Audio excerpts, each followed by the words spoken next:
Police officers and first responders wear badges to let their communities know they are here to protect and serve. But it comes at a price. Samantha Horwitz and John Salerno work with police departments across the country to bring valuable recovery, insight resources, and workshops. A Badge of Honor TV brings those professionals to you so we can come together and revitalize communities through a better understanding of what's at stake and what's required for repair. So take a load off and turn up your TV. It's about to get real. Hey, welcome to A Badge of Honor TV with John and Sam. We are powered by the OBBM network, and you can catch us on all of your live streams across any of your social media platforms. Hey, welcome, Sam. How are you? Hey, it is a wonderful Monday in the Metroplex, and wow, it just feels like this whole world is exploding. There is so much going on everywhere you turn. We've been working with local fire departments, but before we kind of dive into that, you and I, we did our stint in law enforcement, and I am sickened over what I am hearing from some of these so-called police chiefs and leaders. Without a doubt. And first and foremost, I want to let everybody know that the Badge of Honor stands behind every one of our law enforcement officers out there. I don't care what, not the law enforcement officers on the street, not so much some of these chiefs, but we will stand by every law enforcement officer out there, every firefighter, every paramedic, every correction officer. If you took that solemn oath to protect and serve in any capacity, a Badge of Honor is here, and we are going to back you 100%. I don't understand. These are bought and paid for chiefs, guys like Bob Day and that sheriff from wherever she was from. Philadelphia. Philadelphia. Sorry if you're from Philly. You got a name, Filthy. Yeah, Philly. The members of our department have to be embarrassed to know that this is a 4-star chief getting on TV and spewing this rhetoric. She's actually putting her own cops in danger because you're going to have some whack job out there. As a police chief, I know you got to be politically correct, and I get that. But, her words were so harsh and damaging and derogatory and filthy that, if I was a Philadelphia police officer, I would be putting in my papers and saying, hey, listen, I'd rather be a mall cop than work for you. And, that other police chief, Bob Day out of Portland, you're crying over 2 criminals that tried to strike officers, and you're crying over it and apologizing for it. Grow some balls, man. If you want a safe space and a hot chocolate, this is not the job for you. I remember in the NYPD, we had chiefs like Adamo and Esposito who told us, if something happened, go out there and shake every friggin' tree until you find the criminal that did this. We had chiefs with balls. I don't see these DEI chiefs are out of control. And I feel sorry for the men and women that are under them and that have to work for them, because that is a stress. They are putting more stress on our officers each and every day. And once again, man, I don't want to keep going on this, but once again, if you're in a department where your chief is embarrassing you, there are plenty of departments out here in Texas and Florida and all over the red states that are not going to bow down to this stupid political protesting pressure that you have to put up with each and every day. It's a sad state of affairs.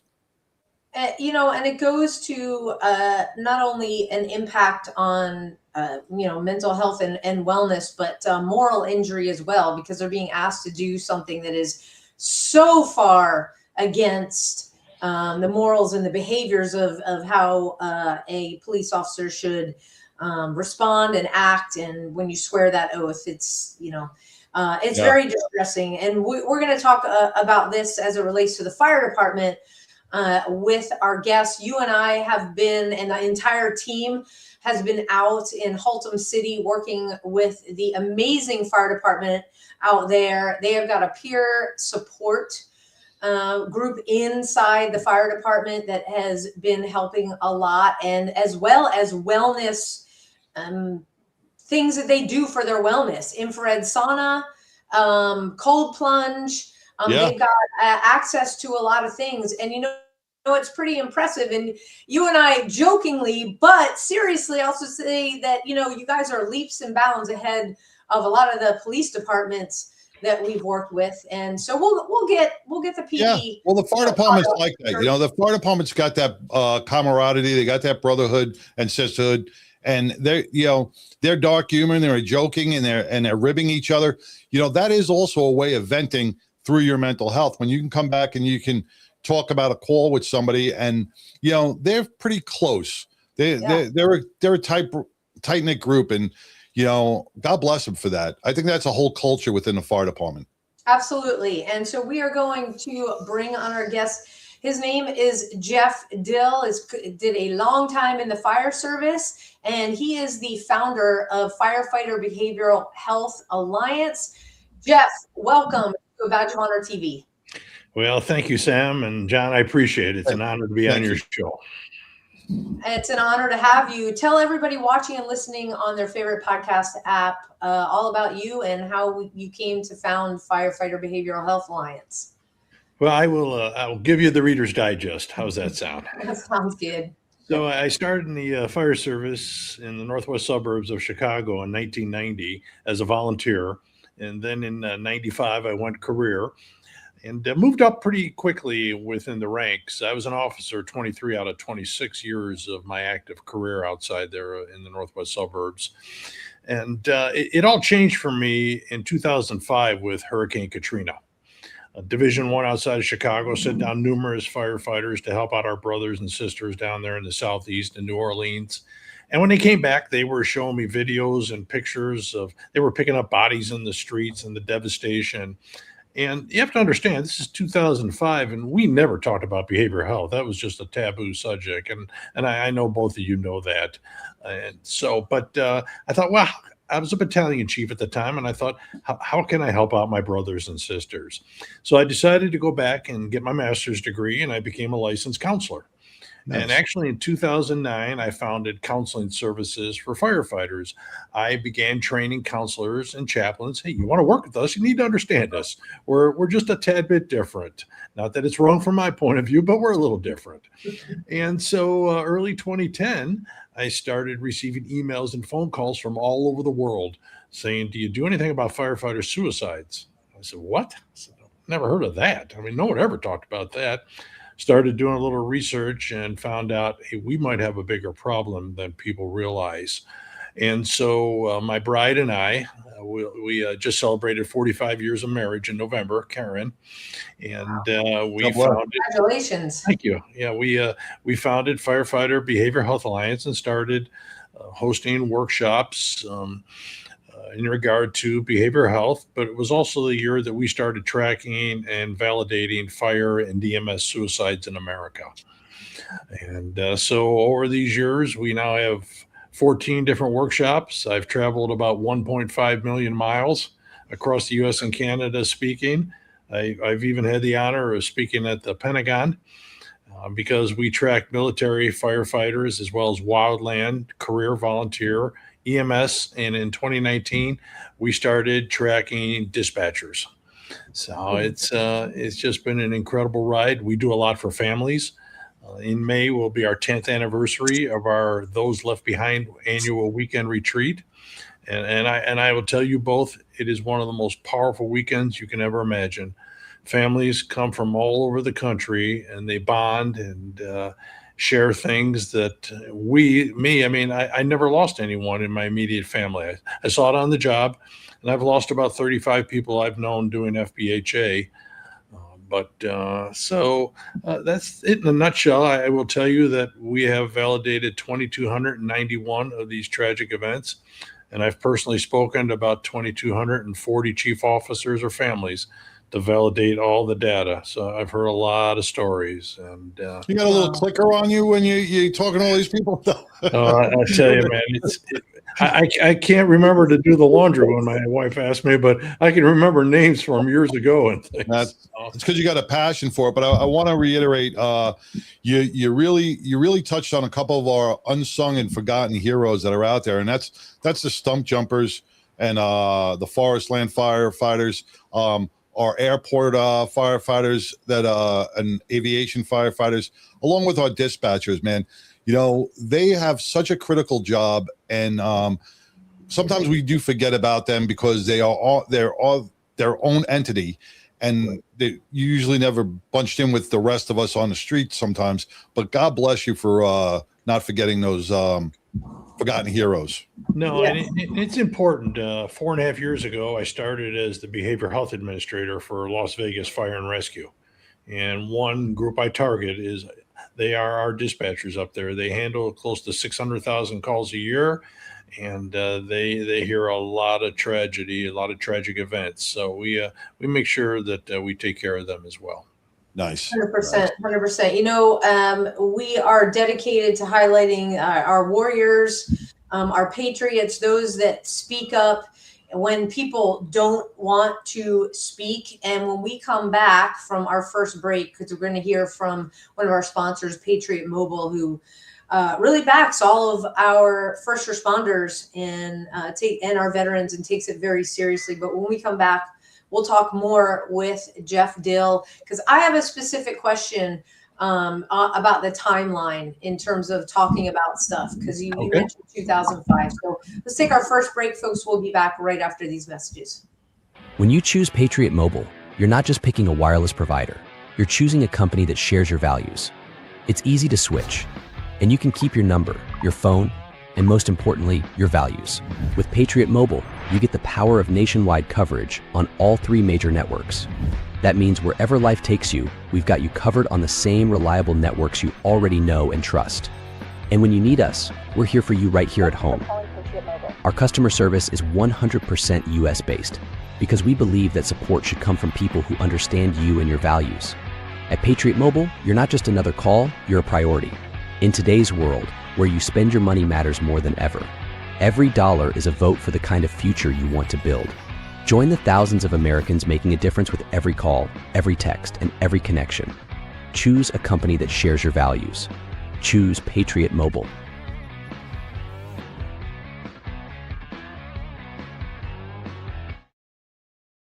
Hey, John, let me ask you, would you like to have free mobile service for a month? Of course I would. Well, now is your chance. We want to thank Patriot Mobile. If you switch now by using promo code BADGE, you get 1 free month of service. That means you get to try it out. And like I said, with a show like this, highlighting patriots, veterans, first responders, their families, that's who Patriot Mobile gives back to. So check them out. Go to patriotmobile.com/badge. Again, you'll get that free month. Or just give them a call, 972-PATRIOT. Tell them a badge of honor sent you, and make sure you do that so you get your free month. They have gone above and beyond. We actually got their router out at our little cabin in our secluded place out in East Texas where there is no service. So we got their router, and it works on cellular, but it picks up all of the cell towers wherever it is. So the best part, remember how roaming used to be a thing? Like it would cost gazillion dollars. And if you're on the big 3, you still pay for roaming. Not with Patriot Mobile. All throughout the contiguous 50 states, free roaming. So we love our Patriot Mobile router. And it's great when we're out there and we have to connect. So again, patriotmobile.com/badge for your free month. Sorry, John. You know what's great about Patriot Mobile? It's not like Mondami Mobile. When they say free, it's free. It's not like that. The social is free. You're actually getting a free month. Just not being told that. Yeah, free, for real, free. Yeah. Free. So welcome back to A Badge of Honor TV with John and Sam on this Mental Health Monday. We have behavioral health specialist and counselor with the Las Vegas Fire Department, Jeff Dill. Jeff, thank you so much for joining us. Sam had a couple of questions for you on a timeline. Okay. But before we, took the break, you were telling us all about your service and 45 years of marriage. God bless. And what you do for our amazing firefighters in Las Vegas and across the country. Yeah. Well, I appreciate that. Thank you so very much. It's Believe me, there was many times I asked the good Lord, hey, why me? I mean, I never lost anyone to suicide, and it's just you're put on a path, and you just do what you're asked to do. So Yeah, exactly. 100%, 100%. We truly understand that for sure. So, September 11th, 2001, you had mentioned that the fire service wasn't really talking about behavioral health, suicide, mental wellness, whatever you want to term it, in 2005. I find that interesting because as John and I have traveled around and talked to the guys in New York, a lot of them had peer support. They had meetings, they had ways to, I'll say, vent, for lack of a better word. And I guess my question is, do you think that was just because they were in New York and so it was specific geographically? How are you seeing, why do you think there was a slow change, at least where you were? well, I know even in the Chicagoland area, the police were so far out ahead of the fire service when it came to behavioral health. I mean, we know that there were psychologists in around the stations and talking to them after shootings and things. We never had any of that, and it's a thing that when I founded FBHA, I coined a phrase called cultural brainwashing. And what that means is if I asked you both, when you hear the term firefighter, what words come to your mind when I say that? Sleep, sleep, good food, video games. Hero? Yeah, right. I'll go with Sam's hero, brave, courageous. Yeah.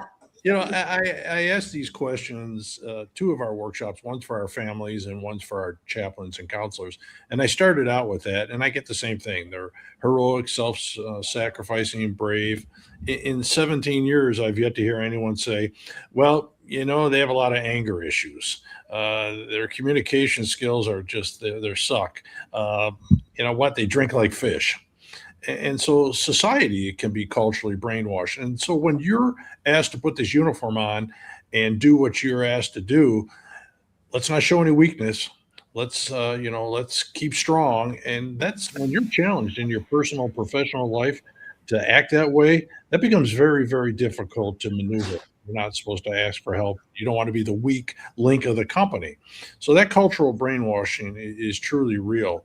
And so when we started talking about all these things, our first, you were talking about at the top of the hour there, our first 4 workshops were actually in Philadelphia in 2011. And that's because a wonderful battalion chief, who's a friend of mine, he saw an article written about us in the Chicago Tribune and said, hey, you know what? I think we need this. And so I went out there, did 4 workshops, and we never looked back. But I will tell you, those early years in 2010, 2011, 2012, we got beat up pretty bad. Many emails saying, hey, why are you trying to make us look weak? PTSD, that's a military thing. Suicide, you're making up the numbers. There's no such thing, no problem. And look where we are today. I mean, you go on Facebook, there's thousands of organizations, and we need thousands of organizations. In 2010, right, you couldn't find anything. So it was a challenge. And, a lot of people think that, FBHA broke the glass ceiling, started talking about behavioral health and suicide in particular in the fire service. One quick story. I was in Lincoln, Nebraska a few years ago when I did a workshop, and a young female firefighter came up to me and she says, Jeff, she says, I've been following you and your wife since you founded FBHA. And she says, I think you're the grandfather of the movement in the fire service. And I turned to her and I said, well, why can't I be the father? Why can't I be the grandfather? I'd never seen anyone turn so red in my life. But that's a great feeling, though, Jeff. I mean, that's something you you really should be proud of. And getting back to the 2005 and the timeline, and Sam, with after 9/11, we had a thing called critical incident.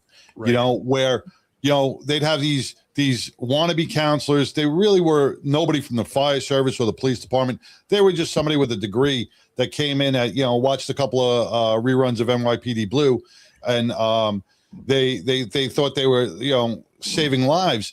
And the critical incident would last 2-3 hours, and nobody wanted to talk because it was too fresh. They would do this critical incident maybe between 3 and 7 days after the incident, which I think it's great to come in and do a check-in, but there was never any follow-up. And that's where the problem lies, is after the 30-day mark, if you're still feeling these issues, these dreams, these nightmares, different things, who's doing the follow-up? And at that point, how many traumas have you endured since then? Like you said, Jeff, 600,000 calls a year. That's no joke. And, in that 1 week, you could be doing 30, 40 calls. So that trauma that happened in the beginning of the month is already on the bottom of new traumas, and no one does these check-ins. No, and critical incident stress management was around Jeff Mitchell. It was his model, and it worked really well. The ideal of it, but like you said, if our crew is just coming back from a child drowning and the parents are shouting at us, "Save our son! Save our son!" and we're supposed to sit around and talk to people we've never met before, it's not going to happen. We haven't digest exactly what happened. The body and the mind hasn't really taken control of all the things that handled our blood pressure, our anxiety is still so high. And then we talk about, hey, am I going to be, maybe I'm the new firefighter. Do you think I'm going to express any weakness? Or maybe I'm the battalion chief. You think I'm going to say that, this one hurts, because then there's, he's a leader. He's crying on these calls. So you acted tough. And then unfortunately you took it out either through some addiction or you took it out on your family. And it becomes a big problem. And so there's a lot of things. I know, Sam, you mentioned moral injury. We did a white paper 4 years ago on moral injury, wounds of the spirit, and moral injury in the fire service. And it was all based on my belief that moral injury plays a larger role than post-traumatic stress.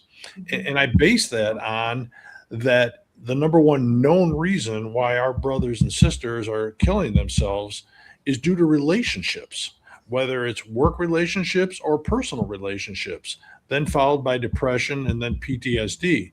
And so when you talk about moral injury, there's where PTS is trauma-based, fear-based, moral injury is more emotional-based. And one of the key aspects of moral injury is betrayal. Betrayal by management. Hey, you promised us better working conditions, better equipment and things like that, or betrayal by others. Why are you stabbing me in the back just because it's job promotion time? Or why are you harassing or bullying me? Or betrayal by ourselves. Why didn't I say something when I saw one of our brothers or sisters being harassed? Or why did I go out and have an affair and ruin my relationship with my spouse or partner and my children? Yeah, Jeff, it's so critical that we continue to kind of peel back the layers of the onion as it relates to moral injury. We got to take our next quick break. Sure. Let's continue exactly on this topic when we come back. We'll be right back, everybody. Stay tuned. Look, when you need to respond to an aggressive situation to protect yourself, your family, or your property, understanding your firearm and legal position are critical. Officers know your skills are only as good as your commitment to training. So know what you're doing. So when you're in a vulnerable situation, we can count on your response. Whether you're a beginner or a licensed gun carrier, Carry in Texas offers basic firearms training, Texas permitless carry courses, license to carry, and basic 2A courses so you can understand the responsibilities, situational awareness, and learn the technical skill required when you carry your firearm. Go to carryintexas.com to find the right course for you. Join me, former United States Secret Service agent Samantha Horwitz, on the range for beginner basics, LTC prep, and range practice. Go to carryintexas.com today. That's carryintexas.com. You're muted, my partner. Go ahead and unmute yourself and say welcome back. Welcome back. No, because all of a sudden the screen went black and it said, cannot play this clip. So I didn't get to see the finishing of it. So, hey, welcome back to A Badge of Honor TV with John and Sam. And firefighter and behavioral specialist and counselor Jeff Dill with Las Vegas Fire Department. Jeff, when we talk about moral injury and we talk about all the other components with this stress, and we brought this up at the fire department that we're doing a workshop. And, when we hit that REM sleep, when we hit, the snooze button, we get to process all of our traumas. We get to process our financials and our relationships, and all this crap gets put in a nice stored file during our REM sleep. Firefighters on that aspect do not get that. They are constantly ready to go. Any buzz, any beep, anything is going to mess up their sleep patterns, which not only affects them physically, it also affects them mentally. So a small financial burden, say at home, right, could be magnified 1,000-fold, and they wouldn't know how to cope with it. And this is where, like you said, with the PTSD is just a small aspect of what happens when a suicide occurs, because it's compounded stress that we don't know how to cope with like a normal person. Well, we know when I interviewed over 600 brothers and sisters in regard to the top 5 warning signs, of course, sleep deprivation was in it. And I tell everyone here in Vegas and everywhere across the country, I'm not a big fan of 4896s, especially when you run as many calls as some of these larger cities do. There's just no sleep whatsoever. And we know that it's a big issue here in the fire service, and we're starting to see a gigantic push in changes within our schedule. If you've been noticing, nowadays fire departments, they're advertising job applications, and right at the top of those applications they state, we have now gone to 24/72s. So they work one day and they're off 3 to try to assist them with that deprivation of sleep that you have. And you know what? I don't know if you both know, I'm sure you do, but maybe your audience, about 72% of all firefighters in America are volunteers. And so when you have that volunteer and you sign up and you have that little pager by your bedside, that stress and anxiety, many times. I did it for 24 years. I had that pager sitting on my nightstand. Absolutely. You wake up. Do we need to qualify like what a pager is for our viewers? It's a little alert. It's a little alert monitor. Okay, look it up. What is a pager? Like we just high-end Nextel. Your dispatcher gives off the calls. It's like the first generation Blackberries that we had. Yeah, it's amazing. And I used to wake up my wife and say, "Hey, did I miss a page?" And things, so it wears and tears that sleep on volunteers. And talking about police, I wanted to, during the commercial there, I'm a firm believer. I think police have it more difficult than fire, because at least we're with people and we're talking, where most of those officers, when they're ruminating about things going on in their lives, they're driving along, they're alone. And that, it just plays over and over again in their mind. And that's very, very difficult.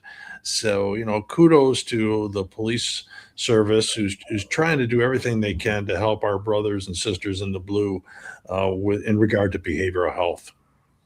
Yeah. Let me ask some. Why has the fire department not adapted to 10 or 12-hour shifts? Is there a reason behind that, or is it just not feasible? Yeah, I think a lot of it has to do with the financial aspect, because when you have a department where you have 200, you just take a look. For every person that's on your department, you usually have to, if you're going to hire, it's the equation is 1.5. So if you go to 4 shifts and you have 250 people on your shift, you have to, somewhere around 400 people you have to hire. And that's just not feasible for a lot of departments. Now, some of the smaller departments can, they can get away with that. But, and plus a lot of people like their 4 days off. And, especially in this area, we have firefighters that live in Arizona and Utah and California. So it's, and that was one of the beliefs, the creation of why the 4896s, which came out of the West Coast, is it was so expensive to live in California. So firefighters would drive elsewhere to live. And so, but there was no residency requirement. No, not here in Vegas. Oh, wow. Okay. No. So it's, It's a problem. We know it is. Sleep deprivation is definitely a behavioral health issue. It can lead to what I call a lot of things called cognitive disconnect. Mhm. And what that means to me is that in that time of crisis, uh, our brother or sister, they're basing the decision to end their life on the emotion they're going through at that moment, and reality goes out the window. And if you're not standing there, how do we stop that thought that my family will be better off, or I'll show them if it's a relationship issue. And so it becomes very, very difficult. And then that's why we have to do the educational component of behavioral health. And I coined a phrase called internal size up. Size up for us, as you know, we arrive on a scene and we give a size up. Well, now I thought, well, how about an internal size up? And what that means, and I hope your listeners will take this to heart, is that every day we should all be asking ourselves two questions. Why am I acting this way? Why am I feeling this way? And the best thing that we can do is listen to others, because they see us better than we will ever see ourselves. And we also have to learn to listen to our own bodies when it says we're not sleeping, we're stressed out, we've turned to an addiction, we're struggling with depression, we're getting angry very quickly. And so we're turning to addictions. That's your body saying, hey, we need some help. And so that is one of the components of why we try what we stress in our workshops is to, hey, listen to others and listen to your own body. Yeah, But what for happened? sure. Sorry. And that is critical. And you have on your website kind of a questionnaire that people can ask. And, we're talking about, kind of the brain going offline, and some of what we see at the, when they first walk in and then after lunch is the caffeine thing. And we get that sleep and stuff with the energy drinks. But here at A Badge of Honor TV, we are fans of the bean, the coffee bean. In fact, we are even bigger fans Water. of East Texas Legends Coffee. So East Texas Legends Coffee Company was founded by Ben and Amanda Holmes. They have been on the show before season 2. You can go and listen to Ben's. It's heartbreaking and heartwarming at the same time. But their company reflects their journey from Ben's Marine Corps service and law enforcement career, overcoming post-traumatic stress, to finding purpose in ranching. Relocating to an East Texas ranch, they identified a need for a local coffee brand. Now they're opening their first coffee shop in Lindale, Texas, rooted in faith, family, and community. Their mission: inspire purposeful conversations over coffee. So you can drink coffee and be legendary. Go to etxlegendscoffee.com. Use promo code BADGE for 15% off coffee and merch. We got the QR code up on the screen. You can just hover over that with your phone. Again, they'll ship it direct, so that's 15% off coffee and merch. And here's some of the merch. Nice. So here's clean, yum. Great merchandise, even better coffee. You probably hear me talk about the spiced maple is my favorite. Just adds a little yumminess. I don't know. I think it's growing up as a kid, when it was cold in the winter, we liked the oatmeal it was called maple spice. So the coffee takes me back to the good old days. But yeah, so I know the energy drinks are popular, but just be sure you know what's in it. Right. The bean is all natural. All I'm gonna say. Get yours now. Well, I will tell you, I appreciate sponsors because they help us, produce shows. And but I will tell you, I'm 64 years old.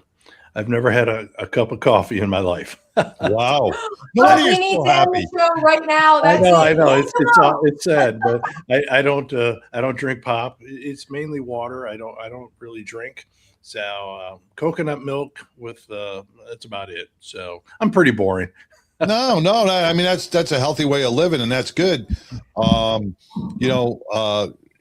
has its benefits. I mean, this year it has great benefits. Last year it had shitty benefits. Next year it'll be it's the worst thing for you. It will cause the third head to come out of your neck. Back around. You'll live forever. Yeah. Getting back to our conversation before we broke, when we were talking about sleep and we were talking about the firefighters, the difference between firefighters and police officers. When you brought up police officers, our police officers are being used as political pawns. Firefighters are the saviors. It's kind of a little different realm, but you see the firefighting job now turning almost to law enforcement, because when I was a firefighter and was a paramedic, I never had to wear a flak jacket. All right. Yeah, now we got paramedics wearing flak jackets. We got firefighters wearing flak jackets because they have to go into these mass shootings or dangerous situations. Something a firefighter has never really had to deal with a assailant or a possible gunshot. And we've had here in Dallas, we've had 2 paramedics sniped because they were driving an ambulance. I mean, I think we have to bring this to the academy level. And I don't know if they do that in Vegas. How important staying at the top of your game, but balancing your mental health at the same time is so crucial to a long career and retirement. No, you bring up some great points. All I have to say is Coeur d'Alene, Idaho, where the firefighters were shot. And so it is something we here in Vegas, we talk. I go in and I talk to the recruits a couple hours talking about behavioral health. Could I use more time? Absolutely. But there's just so much you have to put into an academy. Right. But I do the follow-up. I'm visiting stations and talking to our brothers and sisters. I go on the calls just to make sure none of them are injured, or if there's something, I'll call at 2 a.m. when there's a child drowning or something. I'll talk to the dispatcher just to follow up and let them know that we're concerned with them. But when I think over my career, overall 35 years here in the fire service, 36 years, the calls are different. It is definitely from when I started. There is a lot of anger out there, and we have to make sure that our brothers and sisters, both in the blue and us as fire service, EMS, our paramedics, they have to be aware of these calls that are coming on and that betrayal, thinking, hey, I'm coming here to respond, to help out for the public, and they're shooting at me, they're biting me, they're kicking me, whatever it is. And so those things, they're real nowadays. And I don't know if we'll ever go back to what I felt was normal back in 1990 on calls. Well, what is the norm? And getting back to your original thing, where the sleep deprivation and the addiction and the anger, that has all become the norm in their life. So it is hard to change, because they don't recognize that their anger issues are so pronounced. Right. Because over a given time, it's become a way of life for them. So when they scream at something, they're like, oh, that's just me. They don't associate it with the damage from the job. Yeah, well, who does recognize that, and that's those people at home. Yes. And I'm sure it's high in the police, but we know that our first responder in the fire service is anywhere between 60 to 65% divorce rate. And so, yes, I actually laugh at people when they tell me, no, I leave everything at the job. Yeah, sure you do. Let me go home and, talk to your spouse or partner and your kids. Right. And so all those things, they play a major role in what we want, what we call a solidified life. Because at FBHA, I want you to have a great career, but I want you to have a better retirement. And that means, we train, we educate the spouses, the family members about, hey, why we act the way that we do, and what are the keys, the resolutions to help you bring a calmness when you get home. One of the things we talk about is a structured timeout. And that is, give the first responder 15 minutes, maybe a half an hour at the most, to come home and reacclimate themselves back home. Or maybe if it was a long call as a volunteer, instead of you walk in, okay, now great, now we got to put in the rose bushes, we're going over to see mom and things like that. And it's like, holy geez, man, I just got home. Yeah, exactly. Absolutely. So, that structured timeout, and we've seen it's been working. because they're understanding the dynamics of the adrenaline rush from the job and calls all day or all night, and now coming home and like I said, reacclimating back to a calmness, a peace. And that's what it should be, that atmosphere for us. Right. Absolutely. And we even talked about, as it relates to the PD coming off shift, where it's, a regular Right. 8 or 12 hour, it's building in your recipe for success. So whether that's going to the gym first and letting the steam out, or sitting in your car, listening to a favorite song, but you've got to make that plan. You can't just, it doesn't work if it's by the seat of your pants. And it does go both ways. Yeah, and you have to know your surroundings nowadays, both for police and fire. I mean, yes, we know they're dangerous jobs, and we knew that going in, because hey, you got to watch out for the structure fires and the vehicle accidents. Things could happen. But now we have to watch out for people that are setting houses on fire and then shooting at us when we arrive, or a police officer pulling someone over for a tail light that's out. That driver might have a gun ready to shoot. I mean, all that adds that stress and anxiety every time the tones go off, every time they're asked to go do their job. And when you start doing that time and time and time again, year after year, it just builds up, and something's got to give. And having that behavioral health component within your organization. And for me at FBHA, it's more than having just a peer support team and an employee assistance program. We have a 12-point program where we help create your behavioral health program, and it starts in your academies and it goes all the way through to your retirement. It talks and develops your guidelines and policies. How many fire departments and EMS organizations in America have a true behavioral health policy program in regard to behavioral health? My estimation is probably about 5%. But you got a lot of folks. If you go on your website, and we'll put that up, and after we take our next break, you've got a lot of commitments from a lot of good chiefs out there, including a nice long list from Texas. We're very happy to see that. We got to take another break. We'll be right back with Jeff Dill. Stay tuned, everybody. Interested in starting a podcast or TV show? Worried about what you'll say and how to keep it engaging? Think you'd like to be a guest on podcast, radio, or TV shows? Hi, I'm Susan Hamilton, owner and founder of OBBM Network, and I would like to invite you to an OBBM media training to get the tools you need for a relaxed and polished performance you'll be proud to share.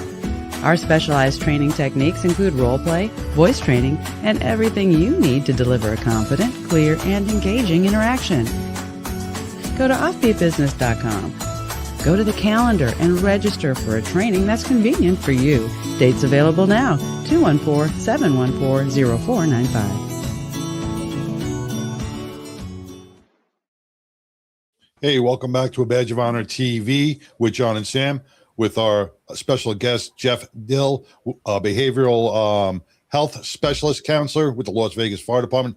36 years. He doesn't remember, but that's because he doesn't drink coffee enough. But There you go. but before we left, we were talking about the components that wrap around our first responders' heads and what makes them do what they want to do, what they do, and act the way they act.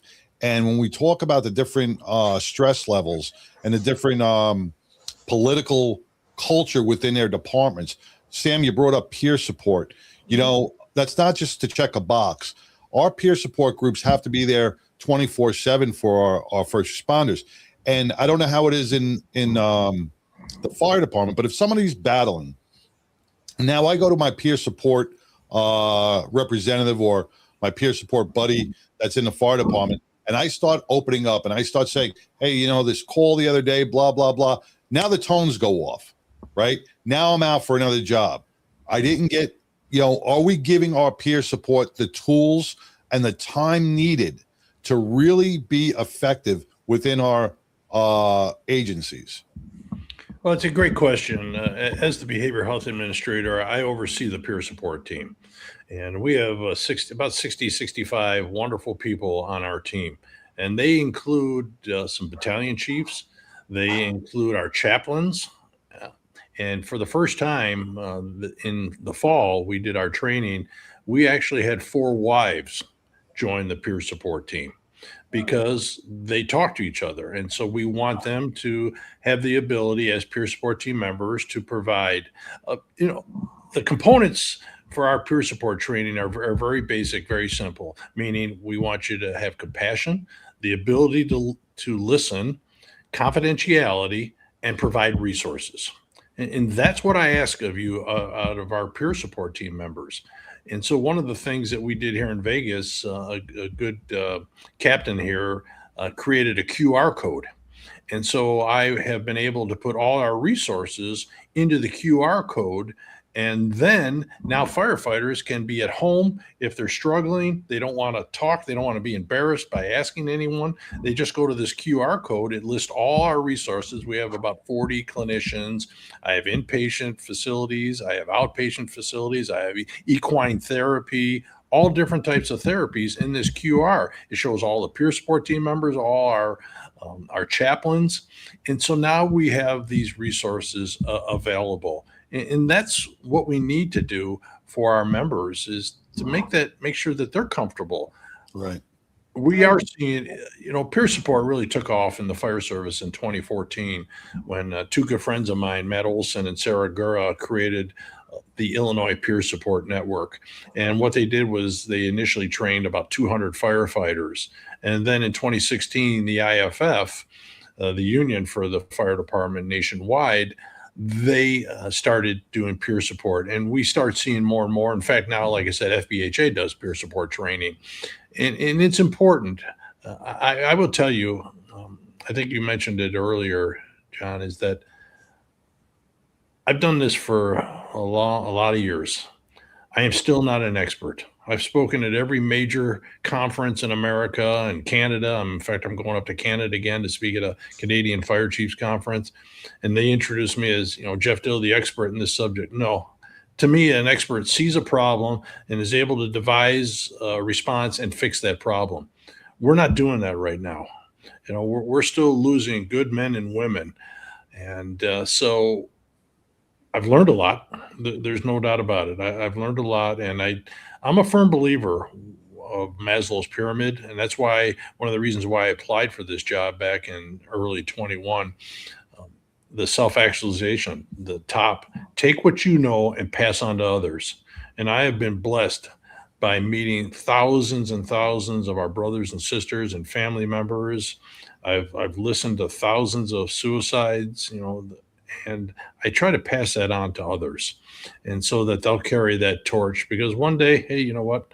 I won't be able to carry that torch anymore. And if I can inspire just a few people to carry that torch, I think that's what it's all about. And I think that's why you're on this show and doing this, is you're trying to inspire your brothers and sisters in the blue and first responders to carry that torch once you decide to say, hey, it's time for me to pass it. 100%. Yep. And you said it in the beginning of the show about the thousands of foundations and organizations that are out there doing this job, doing the same thing that you guys are doing and a Badge of Honor is doing throughout the country, because nobody else is doing it for you. The government's not doing it. There's no really slated organization, because it's not a one thing fix all. Right. Everything is individualized. Will we ever fix the problem? Probably not. No. It's and I hate to be so blunt about that, but because we all suffer from different stresses, our family lives, our financial lives, our work lives, we take things in, everything's got a different taste to each other. So how it impacts an individual is different. And we can try, but they have to make that first step. They have to step up. They have to know that the resources are there. They have to take that first step and say, listen, they have to recognize I need the help. And please help. And peer support is not for everyone. It truly isn't. And I tell our brothers and sisters that you have to understand the difference between empathy and being an empath. Empathy is you can, feel for that member that's you're trying to help. An empath absorbs all of their pain and problems, and then they go home. And I've been talking about this for 10, 12 years. Be careful. And unfortunately, in about 2019, I started seeing it come to fruition because in our suicide data, I started noticing more and more peer support team members taking their lives. And so Yeah. if you're running a peer support team, you need to really ensure that your members know that difference, and that if they are struggling, to let someone know, and not feel that, hey, I failed. And that comes down to that moral injury again. Yeah. And so And that is a huge point you just brought up, Jeff, between the difference between empathy and empath, because a lot of our peer support are taking on that. Right. And that is a huge, if you made any points today, that was probably the most crucial. Yeah, so I've got your website up, so ffbha.org. This is where, look, if this is resonating with you, your family member, reach out to Jeff and his team. Jeff, where else do you all play on social media, and what are your handles? Yeah, it's just Facebook is Firefighter Behavioral Health Alliance, and then of course LinkedIn. That's where we mainly stay.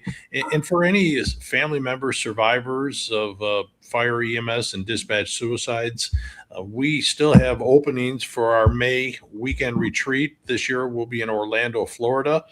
And what we do also is very powerful. On Friday night, we go down to the local fire department. I already have it arranged. And about 8:30 on Friday night, it'll be our 12th annual We Remember night. And we go live on Facebook. I do a little speech, and then we pan the families who are holding pictures of their loved ones. They speak their name. We have a chaplain do a little blessing. We have the honor guard, and then we have Amazing Grace on the bagpipes.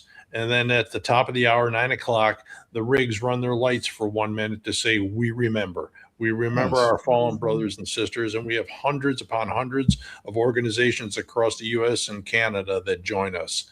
And it means so much to the families that departments across the United States remember their loved ones. Absolutely. Yes. Absolutely. Well, this has been an amazing time. As usual, it always flies by. Folks, get in touch with Jeff. Again, ffbha.org. Connect with Firefighter Behavioral Health Alliance on social media.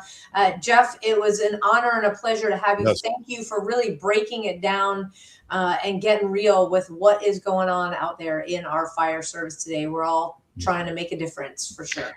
Well, and I appreciate that. I have a very good friend, Olivia Johnson, who runs the Blue Wall Institute. She does what I do for police and what I do for fire. So she's a very dear friend. And if anyone needs her number, I can direct them that way as well. And you can actually find her one of our episodes, because we had her on as well. Oh, so, very good. Yeah, very good. But, like I said, it's my honor. I appreciate the both of you having me on your show to talk about a very serious situation that's happening within our first responder world. And so thank you. Yeah. All right. And Jeff, I'm going to take you up on that when I come to Vegas. We'll go out for a cup of coffee. I'll take you for your first cup of coffee. I'm sure I can find some good places when I order my bottle of water. There you go. Love it. Love it. All right. All right. Thank you, Jeff, so much. We will be in touch. Thank you, Jeff. Take care now. Bye-bye. All right. Bye-bye. Amazing guy. Yeah, amazing. Just, I love that he felt like he was spoken to, and that he continued along that journey. And he is blessing so many of our first responders, firefighters, and their families out there. So keep up the fantastic work. We are jam-packed with private workshops that actually take us all the way through the month of March. But that doesn't mean that if you are listening and you are a family member or a member of a department, that you can't schedule one with us. And it's as easy as reaching out to us through our website, abadgeofhonor.org. We will put that together for you. So don't be a stranger there. Also, if you're in need of assistance, want to find a therapist, lots of resources of all different kinds, again, on our website, abadgeofhonor.org. We've got our fundraiser coming up on April 18th. Details will be coming out as we put that together. It's going to be a fun casino night. Speakeasy. Billy Ball's going to be running that. That's going to be a great, great time. It is going to be fantastic. So stay tuned on our website. We will have a way to grab tickets As soon as we get that, like I said, we're rolling out details. We will get that up. So again, a badgeofhonor.org. And to all of our law enforcement officers, which include ICE, they are real. They are doing a job. To all of our firefighters and first responders out there, you have a group of prayer warriors that are praying for you to return home safely every single day. Do not give up the fight. Do not give into this rhetoric. People have your back. We have it right here at a Badge of Honor TV and at a Badge of Honor. So stay in the fight, keep going. And we want to say thank you. And to all of our veterans out there, thank you for fighting the good fight that allows John and I to do a show like this every single week. To all of our active duty personnel, man, it is getting interesting in the world.